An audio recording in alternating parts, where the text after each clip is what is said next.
Hello, everybody in Brazil. I'm happy to be again at the Kuraib big conference. I started from the first lectures years ago. It was a small meeting. It has become so big, incredibly important in Latin America. Congratulations to Marco and to Angela as well for having me at the conference. My topic today, I changed to go to my slides as usual, will be the issue of AI law from an interesting perspective. I'm coming from Europe, and that means I'm coming from Germany, University of Münster, a famous institute called ITM. And additionally, I've worked as a former judge at the Düsseldorf Higher Court, Region Court, which was specialized in copyright law. So copyright law is my favorite topic. If you want to give me remarks after the lecture, do not hesitate to answer questions or send me an email. What I want to talk about is what is happening in Europe in this moment. We have a lot of regulations just made several years ago. The Data Act, which is valid immediately for the whole of Europe. The AI Act, which is a complex masterpiece of legislation containing more than 400 pages of regulation. And we have brand new the idea of our head or president of the European Commission, Ms. von der Leyen, to present a digital omnibus package. I will explain what it is. The aim of all this legislation is to find a coherent governance for data, AI, and digital innovation. Let me explain you more about the acts. Most important is the Data Act, which entered into force in 2024. The objective is to establish a fair access to and use of data generated by connected devices. Key element is the user of these connected devices has a mandatory right to access to data from information and technology devices. Vice versa, the data holders are under an obligation to share these data with the user or a third person named by the user. Any IoT device must enable user access by default. And the question is, how does it function to have these complex new ideas in Europe when you regard the interconnection between Data Act and general data protection regulation and sectoral laws? Then we have the AI Act, which entered into force in August 2024. It has a very complex strategy for entering into force. It has a phased application step by step until 2027. The approach they used in the AI is different from GDPR, so from data protection, and the Data Act is a risk-based approach. So there's a classification of AI systems according to very, very dangerous AI systems, high-risk systems, and no-risk systems. And in the last minute, the Commission and the Council discovered there's a new trend to have GPIA, General Purpose AI, such as ChatGPT or Gemini. So, prohibited, for instance, is manipulative or predictive policing. The high-risk systems are the most important category. They are controlled by conformity assessment, by a variety of documentation duties, and by the need to have human oversight so that no human is simply controlled by high-risk systems. As I said, in the last minute, they integrated the rules for ChatGPT, for instance, transparency duties, and that's most astonishing, they remarked that GPIA is a matter of data mining, text mining exemptions in copyright law.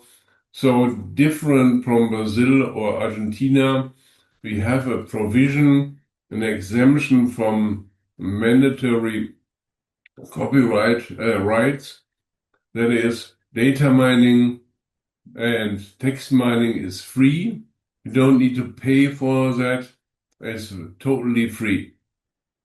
In that moment, court are deciding the matter is ChatGPT only a matter of data mining, or does a data mining exemption apply at all for the ChatGPT?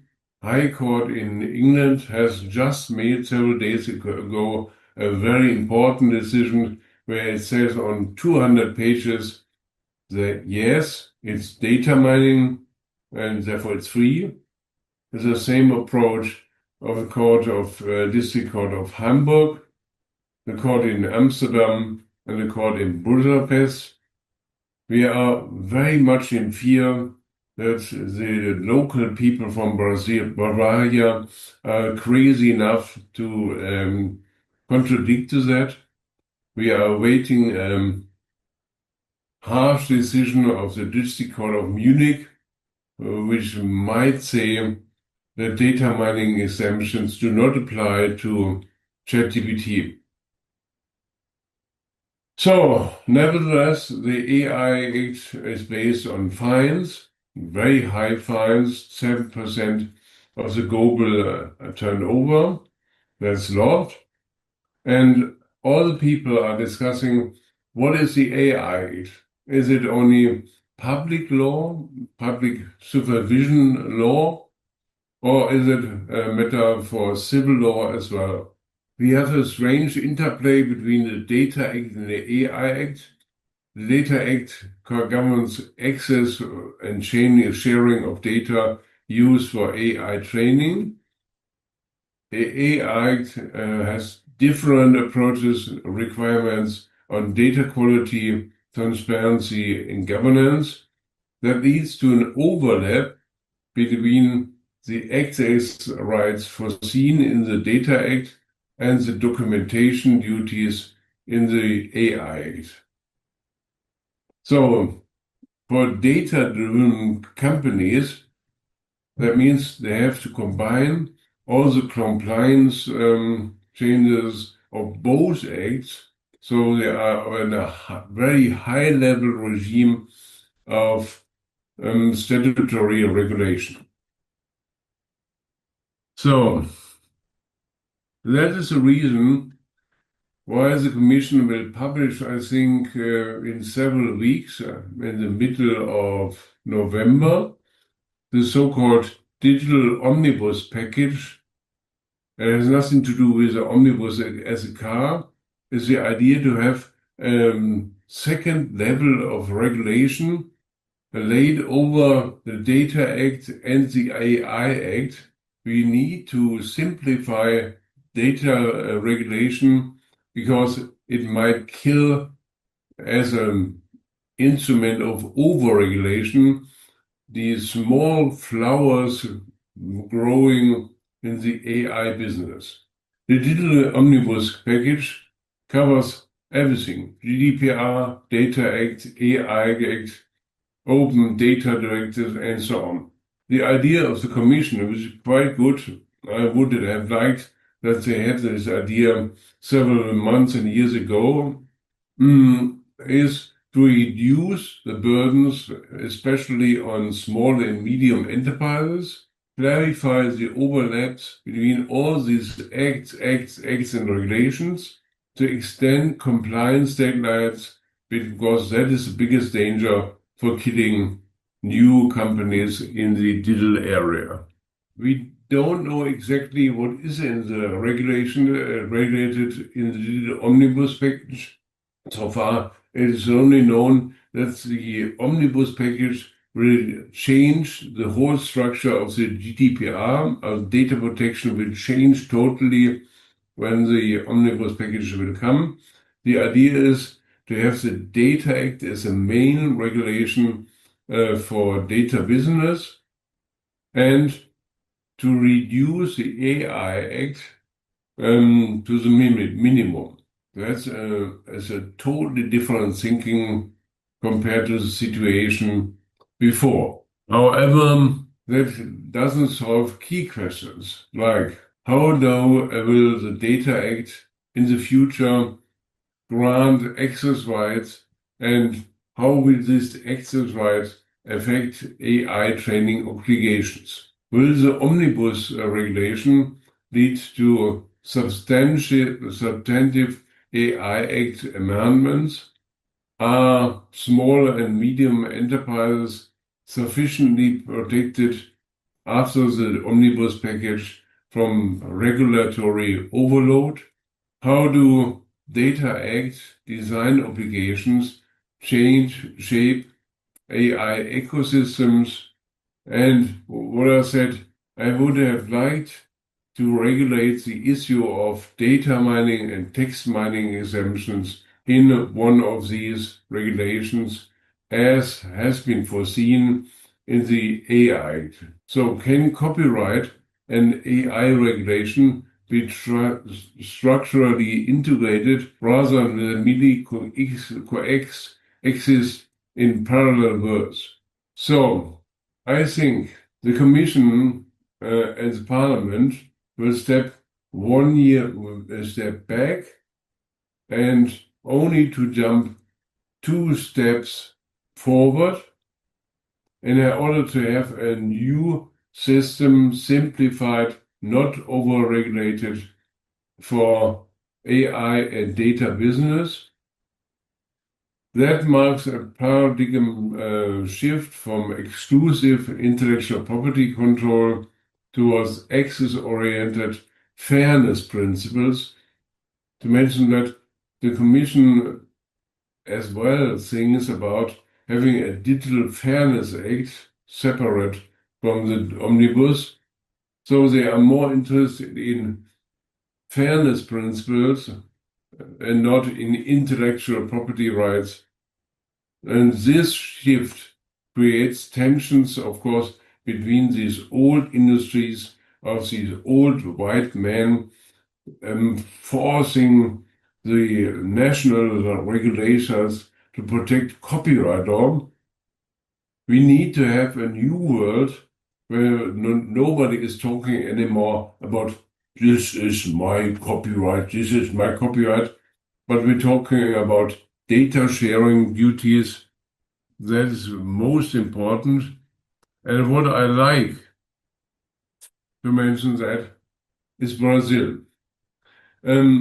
Because in Brazil, people like Marcos and even Angela are thinking about these global essays of information justice, access, innovation, and also rights must be reconciled through a shared ethical framework.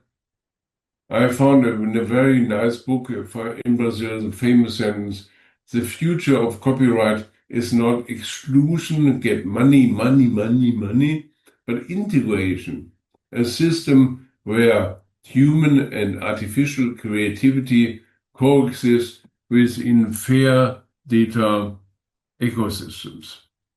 As I said, this I have found in discussing the matter with a lot of people from especially Brazil.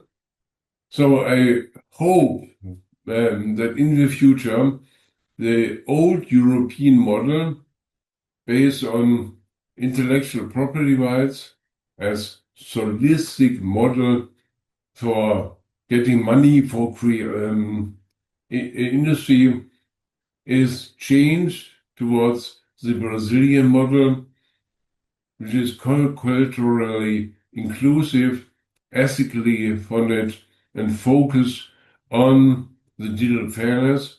We need to have a global ethics of information justice that balances access, innovation, and information rights. So I am very proud to have the chance to talk and discuss with my colleagues in the session about that matter and to discuss that matter as well with you. If you are interested, I've mentioned my email address. Send me your remarks. I would be happy, and I try really my very best to be in the future in Brazil and to meet Marcos and Angela. I wish the best success for your conference at the other 2 days.